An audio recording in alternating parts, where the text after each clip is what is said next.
खबरों का lunch box. नमस्कार, आदाब, सत श्री अकाल। मैं हूं आपके साथ अभिषेक गुप्ता और आप सुन रहे हैं खबरों का लंच बॉक्स। राज्यों के लिए कितना महंगा हुआ कर्ज? बासमती चावल की कीमतों को लेकर सरकार क्या ले सकती है फैसला? कितनी महंगी होती जा रही है रेसिडेंशियल प्रॉपर्टीज? बताएंगे आपको। और इसके अलावा भी होंगी बिजनेस और पर्सनल फाइनेंस से जुड़ी कई और बड़ी खबरें। तो चलिए खोलते हैं खबरों का लंच बॉक्स। खर्च चलाने के लिए राज्य जो कर्ज उठा रहे हैं उस पर लगने वाले ब्याज में लगातार बढ़ोतरी हो रही है। यानी राज्यों को पहले के मुकाबले काफी महंगा कर्ज उठाना पड़ रहा है। दिसंबर तिमाही की पहली बॉन्ड नीलामी में राज्यों के लिए कर्ज की लागत में 10 बेसिस पॉइंट्स की बढ़ोतरी दर्ज की गई है और यह बढ़कर 7.56% हो गई है, जो 23 हफ्ते का ऊपरी स्तर है। पहली नीलामी में 14 राज्यों ने बॉन्ड बिक्री के जरिए करीब 22,500 करोड़ रुपए जुटाए हैं। कर्ज जुटाने के लिए बॉन्ड की अवधि को 17 साल से घटाकर 13 साल किए जाने के बावजूद कर्ज की लागत में बढ़ोतरी दर्ज की गई है। खोलते हैं लंच बॉक्स का अगला टिफिन। देश में आवासीय प्रॉपर्टी की कीमत में लगातार बढ़ोतरी दर्ज की जा रही है। Magicbricks PropIndex report के अनुसार देश में तिमाही दर तिमाही के अनुसार रेसिडेंशियल प्रॉपर्टी के दामों में 5.4% की तेजी देखी गई है। रेसिडेंशियल प्रॉपर्टीज की कुल मांग में तिमाही के आधार पर 8.4% की बढ़त दर्ज की गई है, लेकिन सप्लाई में 7.2% की कमी देखी जा रही है। मैजिक ब्रिक्स प्रो इंडेक्स की रिपोर्ट में बताया गया है कि ग्रेटर नोएडा में आवासीय प्रॉपर्टी की तलाश में 38.9% की बढ़त देखी गई है।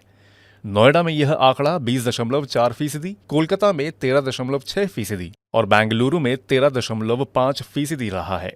प्रॉपर्टी के दाम में सालाना बढ़ोतरी की बात करें तो ग्रेटर नोएडा और गुरुग्राम में सालाना के आधार पर प्रॉपर्टी के दाम में 27.2% और 33.4% की वृद्धि दर्ज की गई है। भारत लगातार दुनिया की सबसे तेज गति से ग्रो करने वाली प्रमुख अर्थव्यवस्था बना हुआ है। देश की यह स्थिति इस साल और मजबूत होने वाली है। इस बात को वर्ल्ड बैंक के बाद अब संयुक्त राष्ट्र की ट्रेड बॉडी UNCTAD ने भी माना है। UNCTAD ने 2023 के लिए भारत के आर्थिक वृद्धि दर अनुमान को बढ़ा दिया है। हालांकि वैश्विक स्तर पर इसको ग्रोथ रेट सुस्त पड़ने का भी डर है। इनका अनुमान है कि साल 2023 में भारत की अर्थव्यवस्था 6.6% की रफ्तार से बढ़ सकती है। इससे पहले UNCTAD को अनुमान था कि 2023 में भारत की आर्थिक वृद्धि दर 6% रह सकती है। हालांकि अगले साल रफ्तार कुछ कम होने की भी आशंका है। अब लंच बॉक्स के अगले टिफिन में है बासमती चावल। भारत सरकार ग्लोबल स्तर पर बासमती चावल के बढ़े दाम को कम करने के लिए फैसला ले सकती है। जानकारी के अनुसार सरकार बासमती चावल के मिनिमम एक्सपोर्ट प्राइस को $1200 प्रति टन से कम करके $850 प्रति टन करने पर विचार कर रही है। इसके लिए सरकार हरियाणा, पंजाब और उत्तर प्रदेश जैसे चावल उत्पादक राज्यों में किसानों और राज्य सरकार के अधिकारियों से चर्चा कर फैसला ले सकती है। हाल ही में उद्योग मंत्री पीयूष गोयल ने बासमती चावल के एक्सपोर्ट लीडर के साथ एक बैठक की थी। तब केंद्रीय मंत्री ने कहा था कि सरकार MEP को घटाकर $900 प्रति टन कर देगी। अब अगली खबर इलेक्ट्रिक वाहन खरीदने वालों के लिए है।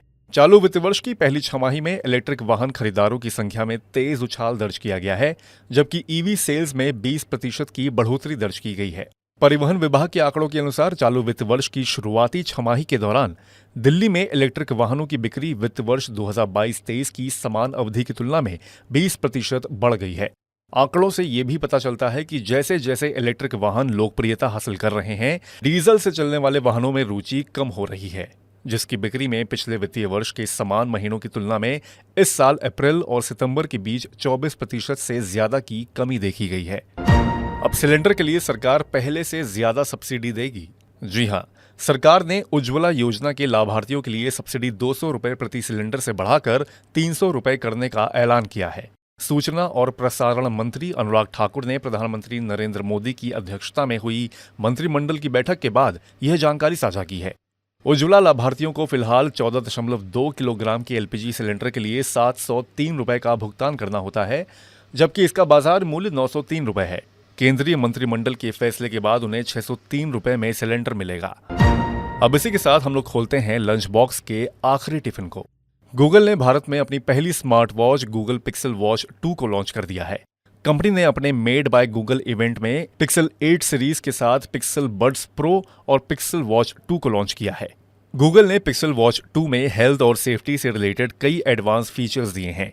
पिक्सल वॉच 2 में यूजर्स को 2 GB की रैम और स्नैपड्रैगन W5+ Gen 1 प्रोसेसर दिया गया है। गूगल ने पिक्सल वॉच 2 को भारत में 39,900 रुपए में लॉन्च किया है। अगर आप इसे खरीदना चाहते हैं तो ई कॉमर्स वेबसाइट फ्लिपकार्ट से इसकी बुकिंग कर सकते हैं। इसके साथ ही आप इसे गूगल की ऑफिशियल वेबसाइट से भी खरीद सकते हैं। तो इसी के साथ बंद करते हैं खबरों के लंच बॉक्स को। उम्मीद है कि इसमें पेश की गई खबरें आपको पसंद आई होंगी। अगर ऐसा है तो हमें कमेंट करके जरूर से बताएं। बाकी बिजनेस और पर्सनल फाइनेंस से जुड़ी और खबरों के लिए सुनते रहिए रेडियो मनी 9 और डाउनलोड कर लीजिए हमारे मनी 9 ऐप को। मैं हूं आपके साथ हमेशा की तरह अभिषेक गुप्ता। अभी लेता हूं विदा। धन्यवाद। खबरों का लंच बॉक्स।